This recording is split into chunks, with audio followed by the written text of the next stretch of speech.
Well, everyone, it's time for us to go and take a look at the Google Pixel 7 Pro and see if this phone is still worth buying in 2023. Now, what's crazy is that this phone has not been out for that long, so it's completely still worth buying. But there's been so much movement with so many phones recently, and honestly, something sad kind of happened the other day. One of my favorite emulators kind of got taken down now, and I would use that emulator on phones like the Pixel 7 Pro and definitely more on the Qualcomm side, and that would be kind of one of the things I would comparison in terms of performance. So now I'm going to have to try to find a different way to kind of compare the performance between these two types of phones, between like the Mali GPUs and Qualcomm's, GPUs. But in this day and age, what I'll definitely tell you is the Google Pixel 7 Pro completely still worth buying. It's a very, very good phone for sure. There's not really too much to hate on it. If you want to buy this phone or some other phones I would recommend buying, links will be down in the description. You can get them from there and you can help support the channel at the same time. Now, starting off with the outside of the Google Pixel 7 Pro, you can see that we do have a beautiful, and I mean a beautiful 6.7-inch Ltpo Amoled display. It's a 120Hz panel, it's 1500 nits of brightness, and it's a very good display.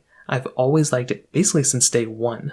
Google did a tremendous job here. You're getting the fingerprint sensor in the display. You're getting curved display as well. For a lot of phones in this price tag, you aren't really getting as premium of a display, I would say, compared to those other devices. And I do think coming from the Pixel 6 Pro, it was like a little bit more sleek or something. Like I feel like Google did a better job with this device rather than those other ones. And that's why I look at this device and I'm like so happy with the way Google approached it because it looks so good and it's just such a beautiful design, in my opinion. Now you are getting USB Type-C ports on the bottom, which is great. On the sides, like I said, it's a curved glass side, so it's pretty much like sleek around the sides as well. And on the back, you're getting a full-on standard glass back. So this is something that's really cool, in my personal opinion, with these types of phones, because at the end of the day, this is a standard glass back, so nothing crazy. I would have loved to have seen a frosted glass back as of this point on our Google Pixels. I feel like Google still has not given us this, and I just don't know why. I feel like there was a phone where they kind of gave us a similar experience or something, but at least for the 7 Pro, they should give us a frosted glass back, very similar to some of the competitors, phones like the direct competitors,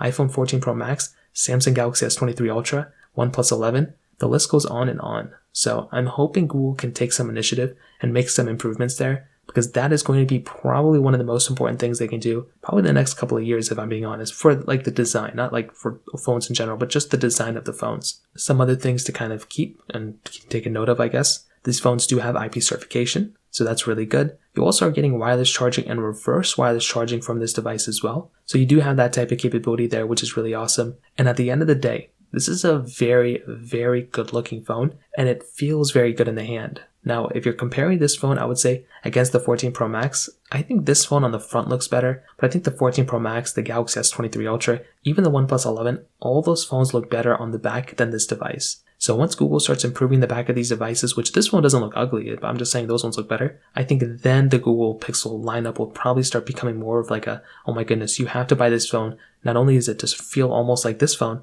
but it's like performs better, whatever the case is. I also think internally there's going to be a lot of changes Google needs to make, but in terms of the outside, that kind of covers it up. Now, another big thing going on with this phone is its camera. So on the back of this phone, we have a 50 megapixel wide angle camera, we have a 48 megapixel telephoto camera, and we have a 12 megapixel ultra wide camera here. And on the front of this phone, we have a 10.8 megapixel ultra wide camera. Now, the big thing, first thing, 4K at 60 on the front and the back. So that's always something I've always liked seeing. And I think those types of things are super, super important here. Now, with the Google Pixel 7 Pro, for example, we have the ability of using that triple camera setup. So that is something I've always liked seeing. You can zoom in a lot and you can zoom out a lot. Those are some of the more important things to keep in mind with a phone like this. And having that 4K at 60 is awesome. Even on the front, having 4K at 60 is really cool. And it's an ultra-wide camera on the front, which is really awesome. My only gripe, and I have a couple of them here on this phone, to be honest. For one, the quality of the lenses are good, but I don't think Google's really doing anything to stand out of the crowd anymore. I think iPhones have better cameras than this thing,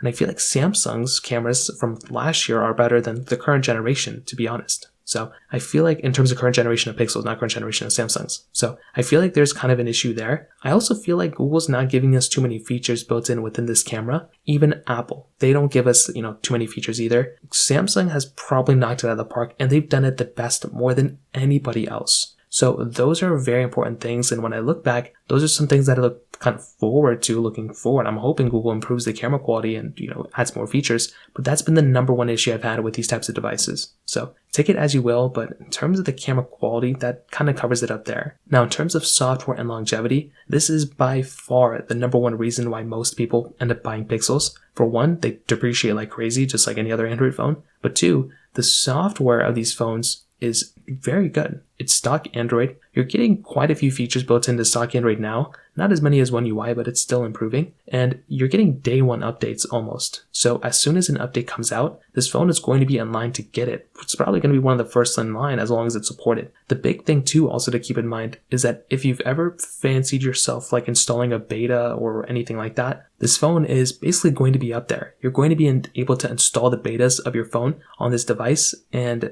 Android 14 betas are already out. I can install that on my Pixel 5. In fact, I've already installed it on my Pixel 5. And with the Pixel 7 Pro, this phone is going to be supported for a long period of time. So any new features you're going to be getting on the next couple of Android versions, you're going to be able to get it here. Now, performance-wise, this phone has that Google Tensor G2 chipset, I kind of said that weird, with 8 gigs of RAM on the base models, but it does go up to 12 gigabytes of RAM. And this was kind of my biggest problem or the gripe I have with the Pixels in general currently. Because Google doesn't use the Snapdragon chipsets, and they are in a weird spot because I feel like Google could go ahead and if they just combined this phone with a Snapdragon chipset, this phone would be insanely fast and an insanely good price. But currently, because it's using a Mali GPU, these GPUs just aren't as, I would say as optimized as the Snapdragon ones, and more people are developing more applications and there's more development just in general going on for Snapdragon chipsets rather than the Mali GPUs. So especially with the Tensor chipset that Google has kind of coined and kind of created, I like the way Google's approaching it, like making their own silicon, but I just don't think Google's doing it the right way. I think if Google can just go ahead and kind of tune a few things here and there, they need to make it performance heavy. They need to make it that if you're playing super intensive games, or especially emulators, there's so many emulators available on the Play Store. If they're going down that direction, they have to be able to go ahead and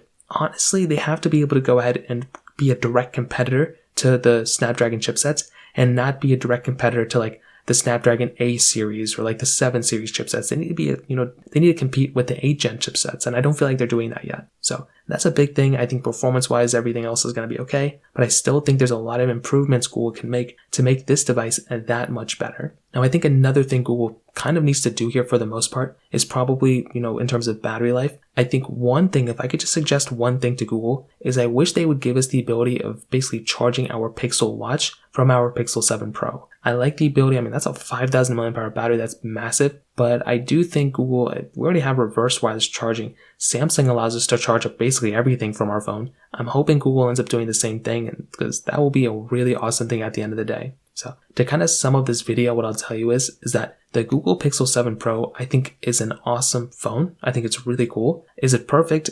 No. I've kind of said a few things of why this phone isn't really that. But I think Google's done a good job, and there's definitely more things to complain about here than, there's definitely more things to be happy about than to complain about is basically what I'm saying. And I think at the end of the day, it's a very, very good phone. And I still think it's completely 1000% worth buying for sure. So in terms of that kind of covers it up there. If you have any other thoughts or questions, please let me know in the comment section below. Hit the like button, that would mean so much, but definitely hit that subscribe button. More importantly than everything else, I love every single one of you guys. Hopefully I'll catch you guys in the next video. Peace out till then.